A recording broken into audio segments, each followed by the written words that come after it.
얼마 전 차에 치인 초등학생이 골든타임을 놓쳐 숨지는 사건이 있었습니다. 그런데 낡은 구급차가 고장나서 병원 도착이 늦은 정황이 드러났습니다. 급박한 구조 현장에 이런 위험한 노후 차량이 왜 달리고 있는지 다시 간다 우현기 기자가 취재했습니다.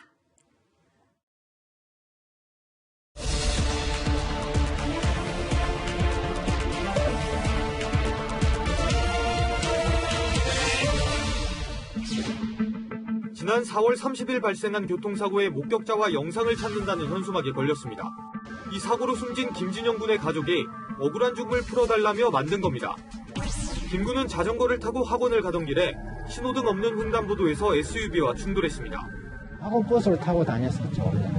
근데 이제 그 코로나 확진자가 운전기사가 나오고 나면서부터 이제 한 자전거 타고 다니는 건 한 1, 2개월 됐나요? 가족들은 병원 이송이 몇 분이라도 빨랐다면 상황이 달라졌을 것이라며 응급 대응이 늦어졌다고 주장합니다. 대부분 사람들이 다 살 거라고 생각하고 있었죠.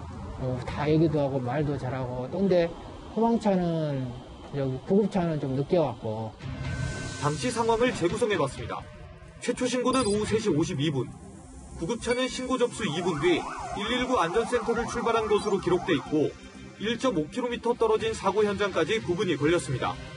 그런데 김 군을 응급 조치한 뒤 4.5km 거리의 병원까지는 7분 정도밖에 걸리지 않았습니다.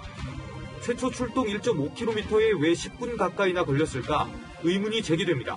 구급차가 안 와서 제가 두 번째 전화를 했어요.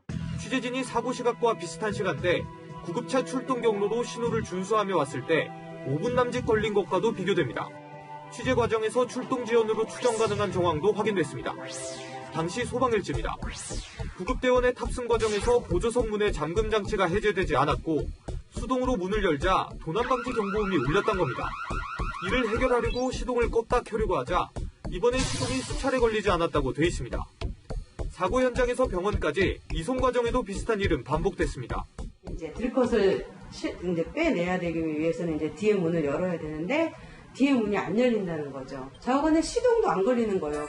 지난달 합동점검에서도 명확한 고장 원인은 밝혀지지 않았습니다. 원인은 정기적인 요인인데 원인이 밝혀지지 않았어요. 추정적으로. 해당 구급차는 노후 차량이기도 했습니다. 사람의 생명이 달린 119 구급차의 경우 수거된 지 5년이 지나거나 주행거리 12만 km가 넘으면 폐차해야 하지만 이 구급차는 기준을 초과하고도 계속 운행 중이었습니다. 하고 있어요. 철가를 이제 교체가 되는 거예요. 폐차 기준을 넘기고도 운행 중인 노후 구급차는 해마다 늘고 있습니다. 예산 문제 등으로 그 구급차나 구급대원 배치 같은 안전 서비스가 소홀해져서는 절대로 안 됩니다. 응급 환자를 신속하게 이송할 수 있는 시스템은 반드시 갖춰져야 됩니다. 구급 인력 배치가 3명 또는 2명, 그때그때 다른 정도 지적됩니다. 저희 때문에 한 명이 분담금진으로 우리가 공간 출연했어요. 당시 2인 1조로 출동했고 운전대를 잡은 대원이 구급차를 몬 건 지난 3년간 8일에 불과했습니다. 똑같은 서비스를 못 받는 거죠. 어떤 사람들은 3명이 와서 서비스를 풀 서비스를 받는데 어떤 사람은 2명만 와가지고 그 사람 운명인 거예요, 그게. 다시 간다 우현기입니다.